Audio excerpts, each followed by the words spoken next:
When my father's stroke landed us into the emergency room, to be completely honest, initially my main panic was the fact that I was going to be missing out on money and a paycheck by not being at work that day, more than I was about my own father's health. And that is a level of shame and guilt that I felt and I still feel a little bit about. But I shared this story more in depth in another video called Why Your Money Stress is Hurting Your Mental Health. But into this video, I want to tackle more about the lessons that I learned. But initially, when my dad had a stroke, I was really in financial panic. But as time goes by, I really recognize some of the most important lessons that I've learned. And some of them, in a broad sense, is the importance of being financially prepared for storms that are definitely going to come in the future. But then also, it made me really much realize the importance of having healthy relationships and healthy communities around you. But in this video, we're going to dive into 5 lessons that for me were reinforced. And I say reinforced because these are lessons that over the years I've somewhat learned, but going through this stroke emergency with my father, it reinforced those lessons and it made me even more than ever before need to truly take them seriously, but then also teach them to others. So before we dive in, my name is Maman, and I create content for ambitious women who are somewhat either stuck in abusive or toxic and unhealthy relationship cycle, or have experienced that getting out and just need some extra support to be able to create healthy relationships and healthy environment and a healthy lifestyle that bring them joy to create a legacy that they are proud to pass on. So let's go ahead and jump in. The first lesson is that you need to get your financial affairs in order. You need to get your financial affairs in order while things are still good. Many of us, when we are going through a season where things are going amazing, we always think that season is going to last forever.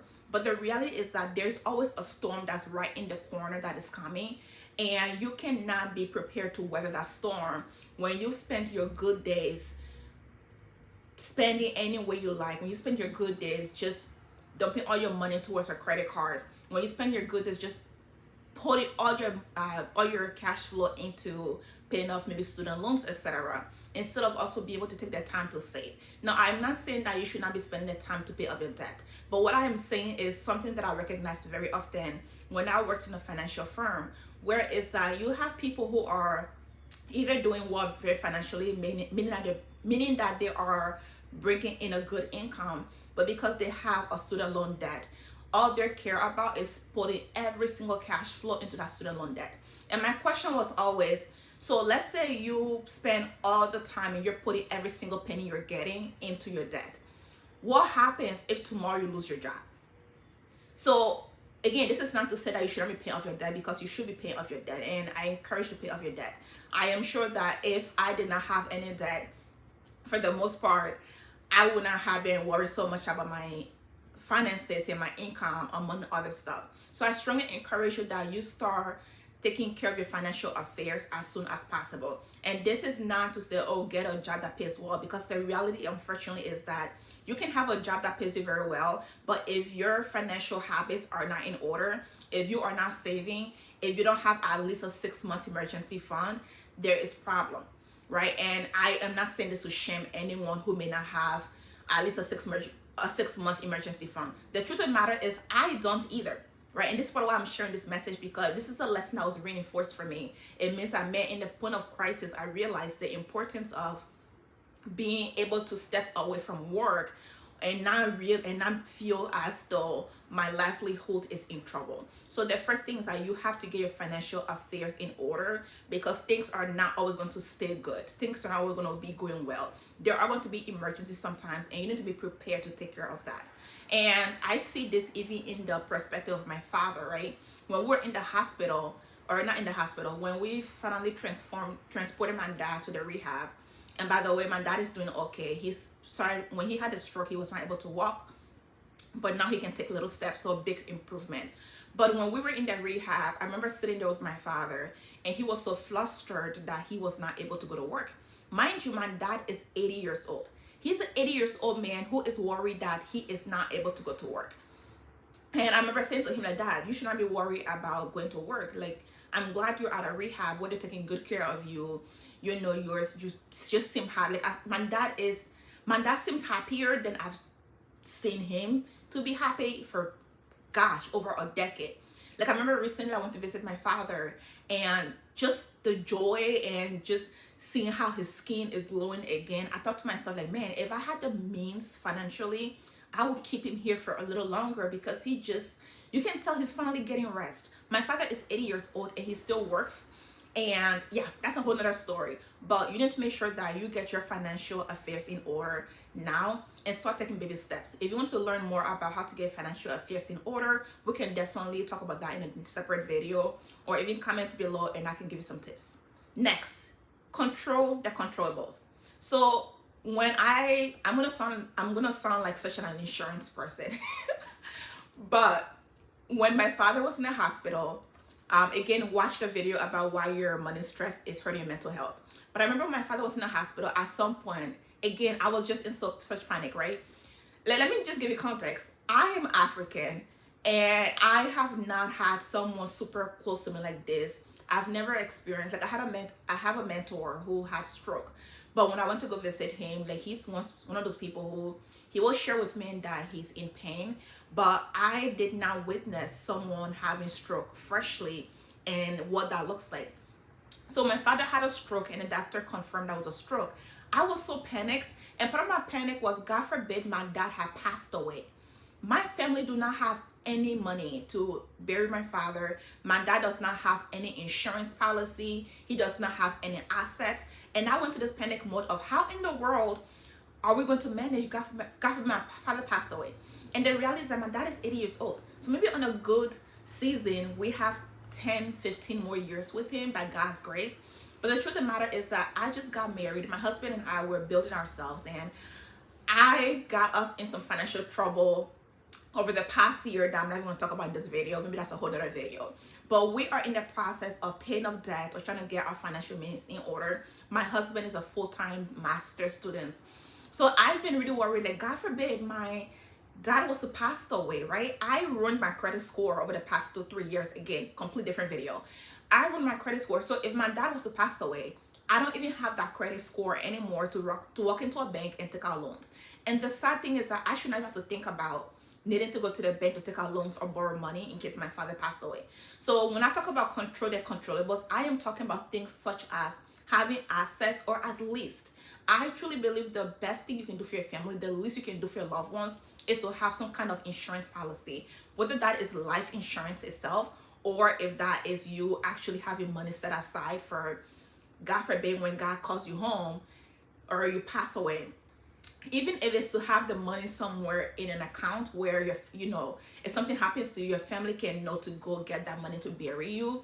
That is controlling the controllables. There's some things in life, there's some risk in life that we are not able to control. For example, being able to get a stroke, you are not able to control that. I was talking to a colleague at work, and this individual shared with me that one of their friends who is in their 20s had a stroke, and the individual is not really mobile. The individual is not able to really do a lot of stuff, but over time they've been going to rehab. They've been doing little things to just be able to gain their mobility. But the fact of the matter is that anything can happen to you, anything can happen to your loved ones.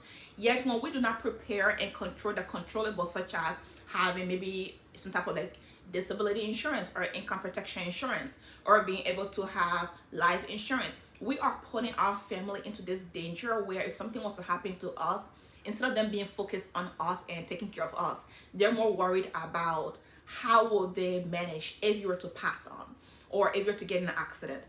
By the way, I am not an insurance agent, so don't think that I'm saying all this to encourage you to get an insurance policy. For myself, I got my first life insurance at the age of 27 because I understood the importance of making sure my family were protected in case something happened to me and I was not here. So 2, make sure you control the controllables. The third thing that was really reinforced for me as a lesson is to pick a partner that shows up. A few years ago, I was in a relationship where the guy was toxic, and I will talk more about this a little bit in another point. But I remember really thinking that, man, like, this is a guy who, if something was to happen to me or happen to my family member, I was on my own, because he's just a person that just would not show up. He would not show up even in the smallest thing for the most part. Now, I don't want to completely discredit him. There were moments where, for example, one day I wasn't feeling well and he was there. So I don't want to say he was all a rotten apple. But overall, 99% of the time, this guy will not show up. And I realized how, so for me, when I was getting married and when I went back into the dating game, something that really was important for me was to find a partner who, if something happened to me, will show up, right? And for me, I'm a very healthy female, thank God for my health. But for me, I remember my now husband and I started dating. I shared this in my vows. My husband and I started dating.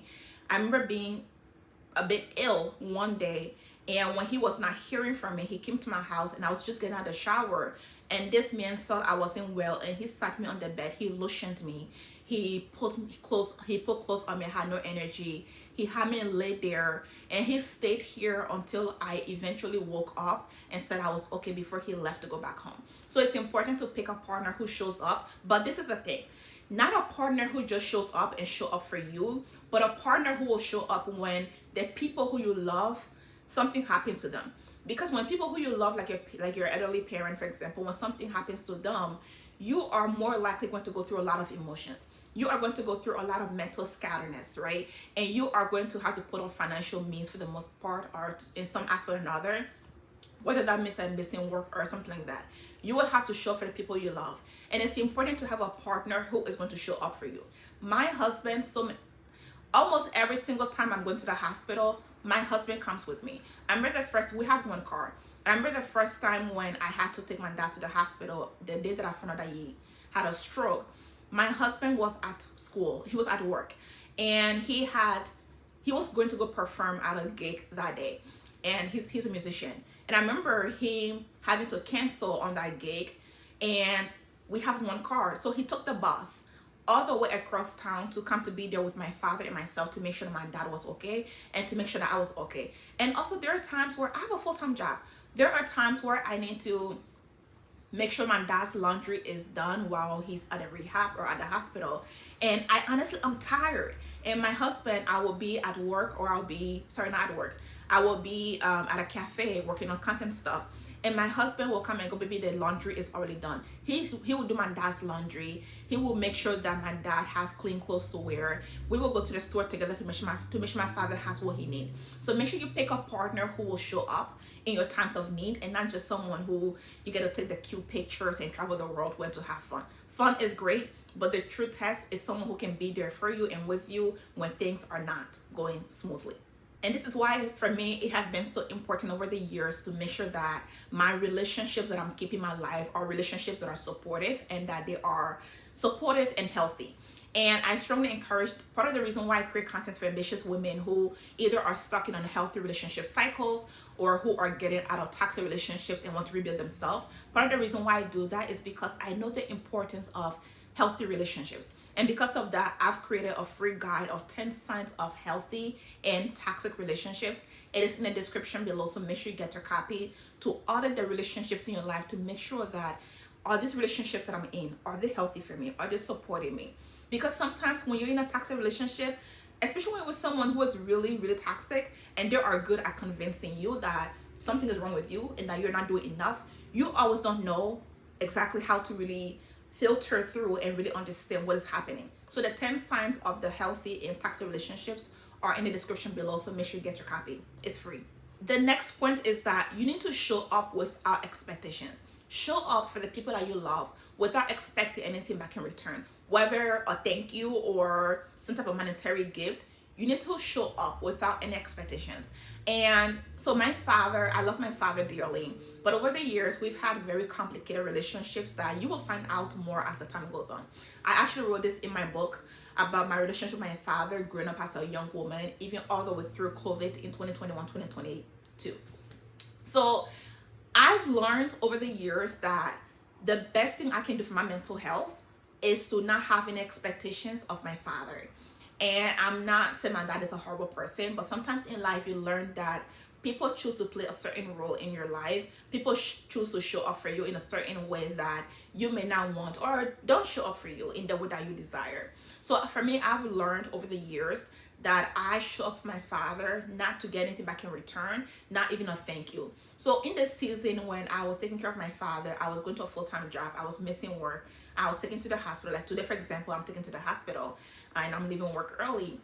I realized that I'm able to show up for my father more and able to show up with him and show up for him without any expectations, because I've really learned to let go of any expectations. I don't expect a thank you, and I don't get offended when he doesn't say thank you. Sometimes I make a joke out of it, like, yeah, I know that he's not gonna say thank you. That's just how he is. I love him the same. But I've really learned to show up with expectations. But I will say this. I'm not saying that you don't deserve a thank you for showing up for the people you love. I am not saying that you don't deserve appreciation. That's not what I'm saying. But I think for me, I learned that when I used to have expectations for certain people in my life, I was constantly disappointed and bitter and angry.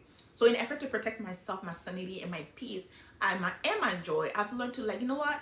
I'm going to show for people that I love and care about, that I want to be there for, not because I am going to get anything back in return, but just because I want to show for them, just because I want to make sure that that person is okay. So learning to show up with expectations. I remember at some point when in the middle, there's all this noise in the back. There's this truck driving and it's so loud. I remember at some point, I think we're either at the hospital or at the rehab. My husband turns to me and he says, babe, you are really doing your best for daddy. And in that moment, I feel a little bit emotional thinking about this. In that moment for me, it meant so much. And I'm not saying that I show off my father, my family with expectations to mean that I don't care about a simple thank you. That's not what I'm saying. I'm saying that that's a way that I've managed to not get disappointed when people don't show appreciation, or when they later on, God knows what, when they later on are ungrateful. That's not what I'm not saying that I don't deserve appreciation. But when my husband looked at me and said, babe, you are, and the thing with my husband is that he's very, like with me, I'm super hyper and I'm very, when I'm talking, my husband, he's very calm with his words. He's just very gentle. But when he looks at me and says, babe, you are really doing your best for daddy. That was the first time I was able to pause and realize, oh my gosh, like, yeah, like I am showing off my father. Like I am here. I'm in the hospital. I'm advocating for him. Like my dad does not eat pork. And I'm here telling all the doctors and the nurses and who cares who listen, like, listen, my father does not eat pork. Do not put any pork on his plate. Do not have anything that has pork touch his food. All right. But for me, I was advocating for my father, and I was showing up, and I was leaving work, and I was going to the store with my husband. We were spending money that we don't really have to make sure that, you know, our dad was okay. It's okay. And this is the first time that I was able to really realize, like, oh my God, like, yes, I had the guilt and the shame of the first time I found out my dad was not okay. I had the guilt and shame of worrying about needing to go to work because my husband and I would need the money more than I was about my dad being okay. And I have all this guilt that I had not even shared with my husband. So for him to look at me and say, babe, you are really doing your best for daddy, it meant a lot to me, because that was the first time I was able to really pause and go, oh my God, like, yeah, I am doing my best for my dad. I am doing my best with the little that I have, with the knowledge that I have. I'm advocating for him. Like, I'm doing my best for him. I sat in the hospital with him that entire Friday. I am doing my best. And you know, hospitals, they're freezing. I was freezing my butt off. And I ate some food that I bought in a cafe. Different story. Anyway, but yes, I was doing my best. And I did not even realize I was doing my best until my husband said that to me. And my friend, I love my friends. My friends were checking on me. But one of my friends, she messaged me something that I want to read. Because this, in addition to what my husband said to me, really touched my heart. And I would read what my friend Ify said to me. Just a moment. So I remember my friend called me later on the same day. My friend tried to call me, but sometimes I was just really exhausted and I was taking care of my father, and I don't always know how long an appointment is going to take. So at some point when we're taking my dad to the rehab, my friend and I would talk on the phone for a little bit. But then, when I was visiting my dad actually at the rehab, my friend and I talked for a little bit, and I had to go because my dad needed something. But my friend texted me and she said this. She said, it's not every parent that's blessed to have children who are responsive and caring. I've had many patients, she's a nurse, I've had many patients who didn't have even one person to show up for them. So yes, you're doing an amazing job. Hope you get some ice cream tonight. By the way, I love ice cream. But that was a message my friend Ify sent to me, and it really meant a lot to me, because for me, again, is that I think at the end of the day, even when you're someone who doesn't really care too much for praise or people, saying thank you to you, I think you still do need that. You still do need the reassurance that you are doing the right thing, that you are taking the right actions, that you are really there for the people who really love you. So again, you have to show up for people without any expectations. It does not mean that you don't deserve gratitude, but some people who especially who are not really going to tell you thank you, but you still love them, want to show up. You still love them, want to show up for them. Show up without any expectations. The next point is that you need to leverage healthy relationships. Again, going back to what I said earlier about picking a partner who shows up. This is not just leveraging healthy relationships. It's not just about picking a partner who shows up, but it's also the community that you have in your friends. My friends have called me during the season. They're texting me, they're checking on me, they're checking on my dad. They are saying to me, hey, if you have any questions regarding the medical system, please let me know and I will answer it. If I'm not able to do anything, I'll find someone who can do something about it, right? They have been there for me. My friends have prayed for me in this season. They have over and over again reassured me that if I need something, to let them know. But even at work, my boss at work, so I work for a president or vice president university, but even them, they're checking on me like, hey, how's your dad doing? Do you need anything? How's your dad doing? And how is he, how is health coming along? And for me, I've really appreciated that. But then also going back to my husband has really been such a huge, over and over again, I've thought to myself over the course of this whole situation, my dad having stroke, I've really realized, gosh, can you imagine if my husband was not here? I will have to navigate this situation up by myself. I will have to go to work for a full-time job, come home. Well, not even come home. Very often when I go to work, I come straight from work to visit my dad at the rehab or the hospital. And if my husband was not here with me, and not only having a husband, having a healthy and supportive husband, right? Someone who is healthy in terms of not their health, but someone who you have a healthy relationship with. My husband has shown up. He makes sure that, I have something to eat. He makes sure that, I am comforted. He hugs me when I am feeling frustrated. He holds my hand. If we go to the hospital, my dad needs to change, my husband will help my father change. My husband will make sure that my dad's bed is comfortable. All these things, sometimes I go to I'll be honest with you. When my husband and I go to the rehab, I'm sometimes now, for the most part, at some point just sit there and I'm on my laptop working on content creation or even reading something while my husband is the one that makes sure my dad is fed, making sure my dad has all these things.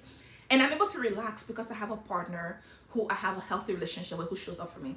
So leveraging healthy relationships in this season is so crucial. And if you are in a season where, like me once before, where you were struggling with toxic relationships and toxic work environment, and you're with a partner who if something went south, or you're with a partner who's just stressing you out, or you're in a friends group or family who are just so toxic for you. If you want to audit your relationships, whether romantically, family-wise, or even in the professional environment, if you feel the need to audit those relationships, make sure you grab the freebie in the description below that really goes through the 10 signs of healthy and unhealthy relationship, or the 10 signs of healthy and toxic relationships. Because if there's anything that you want to get in place to prepare for yourself for the future, is not just your financial readiness, but also the kind of relationships that you have in your life. Listen, I've realized through this whole experience and this whole process that life can instantly pivot. Life can instantly pivot. All right. And because life can instantly pivot, are you ready? Are you ready financially? But then also, are you ready with the kind of relationships that you are entertaining? Is that person that you're with, are they able to show up for you? Those friends that are in your group of circles, are they able to show up for you? Your family, are they able to show up for each other and for you? Are they providing with the space to be able to take care of your mental health? Your job environment, are you going to get that support or if someone checking on you, or are you going to go to work and be stressed more because of all these expectations and they don't really care what you're going through? Again, my name is Momo. Thank you so much for listening to this message. Click here to listen to the next video on why your money stress is hurting your mental health.